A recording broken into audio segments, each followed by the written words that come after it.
Ibizakwereka ko ubushywe n'akarande. Ni iki cyakwereka ko mu buzima bwawe mu byo uri gukora byose hari karande ikuriho?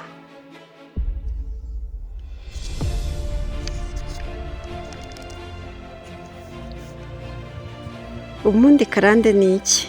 Karande ni intwaro y'umwijima irwanya abasenga n'abadasenga, kandi ni intwaro Satani akubitisha abantu bakagira kwiheba muri bo, bakumva isi barayirambiwe.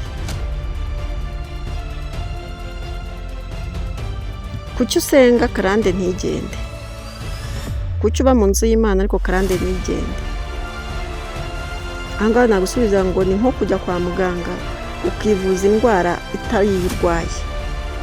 Muganga azagusuzuma aguhe n'imiti, ariko iyo miti izaba ivura indi ndwara utarwaye. Abantu bavanga iby'umwuka n'iby'umubiri. Aha nibwo usanga abantu baboshye kandi ari bo babigizemo uruhare, kandi nanone ugasanga nabo mu nzu y'Imana. Byose rero bipfira mu gusaba cyangwa se uburyo dusenga. Gupfukama cyangwa ukajya mu rusengero ntibikuraho karande. Urasenga ariko uri mu kiziriko, hari ibyo utakira, hari ibyo utari kwakira. Karande rero ikurwaho n'andi masengesho y'umwihariko. Dore rero ibizakwereka ko iyo karande ikuriho kandi ukwiriye gushaka uburyo bwo kuba yakurwaho. Icya mbere, gutinda gushaka cyangwa se gukererwa gushaka. Ubundi ku myaka 50 umuntu yakabaye ari gushyingira. Gukererwa gushaka bivuze ko hari imbaraga zitagaragara zikuboshye, nubwo uririmba, nubwo ubwiriza, nubwo uba mu nzu y'Imana, ndetse mu nzu y'Imana bakanasengeramo izo karande, ugapfukama ariko bikaza gukurwaho. Wasenze nabi. Burya karande ntifata ku mutima, karande ifata ku maso, ku ntoki no ku birenge, kuko burya karande ikubuza umugisha, kandi kubona umugisha bisaba kureba, kugenda, hanyuma ugafata. Karande ntigaragara. Wambara neza uti ntacyo, igendere. Ukagendera mu modoka nziza, karande ati nta kibazo. Ugasanga bahora bakwandikira nawe utazi uko bigenze, kandi ni ya karande uri kugendana nayo iri kubigutera. Ugasanga ubyaye abana b'umugisha, ariko umugisha wabo ntukugereho. Iyo ni karande. Kandi turi ku cya mbere kizakwereka ko ufite karande ni ugutinda gushaka, gukererwa gushaka. Icya kabiri ni ukugira neza ariko wowe wakenera ubufasha ukabubura. Aha ngaha uraboshye, uboshye amaguru n'amaboko. Ukagirira umuntu neza, ariko we wamwitabaza akaguha n'impamvu zifatika rwose zikwereka ko adashoboye kugufasha.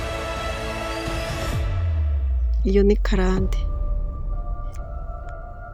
Icya gatatu ni uguhora utsindwa. Aha ngaha ntabwo mvuga mu ishuri kubiga, ahubwo ni ugutsindwa mu bikorwa, mu bantu, mu rukundo,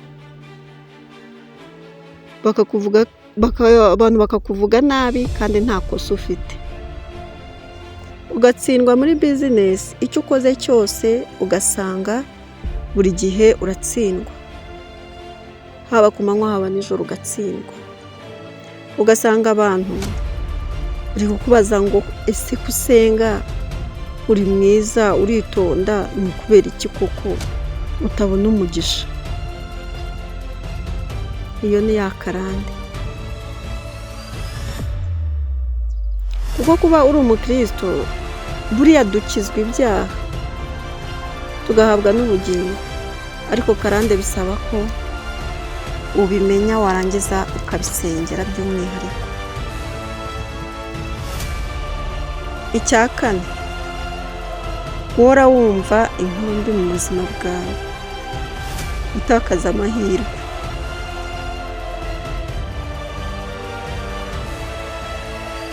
Ugasanga igihe cyose uranyurana n'amahirwe yawe.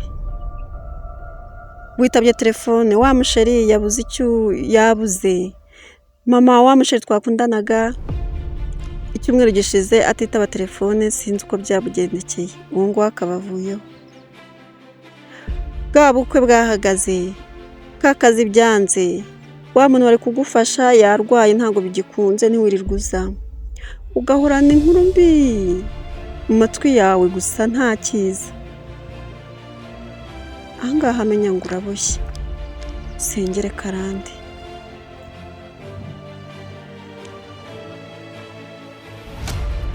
Icya gatanu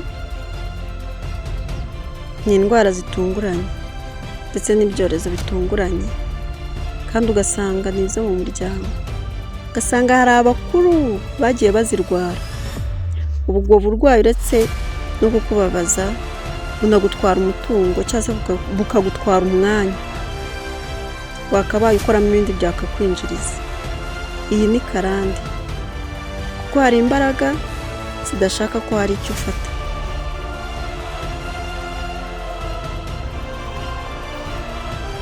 Hari imbaraga zidashaka ko hari icyo ugeraho, zigatuma urwara, zigatuma ahubwo usohora n'utwo wari ufite. Hari imbaraga zishaka ngo ugume aho ngaho. Icyanyuma simusiga kikwereka ko hari karande kuriho, nuko uzajya hejuru wongera umanuka, ujya hejuru wongera umanuka, up down up down up down. Ubonye imodoka ejo ubukene burinjiye kurushaho, ya modoka irapfuye irapfapfanye, uhoze mu igaraje.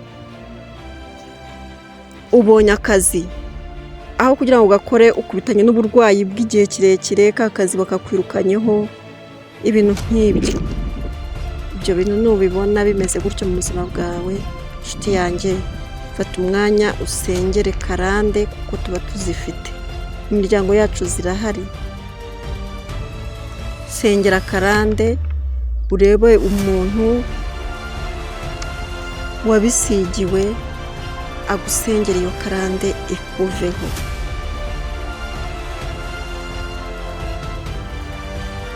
Ijambo ry'Imana niryo rivuga ngo uwo mwana nababatura muzaba mubatuwe nyakuri. Uwo muntu wahawe umugisha wo gusengera karande, nugira amahirwe yo kumubona, nagusengera uzizere iyo karande izakurwaho mu izina rya Yesu.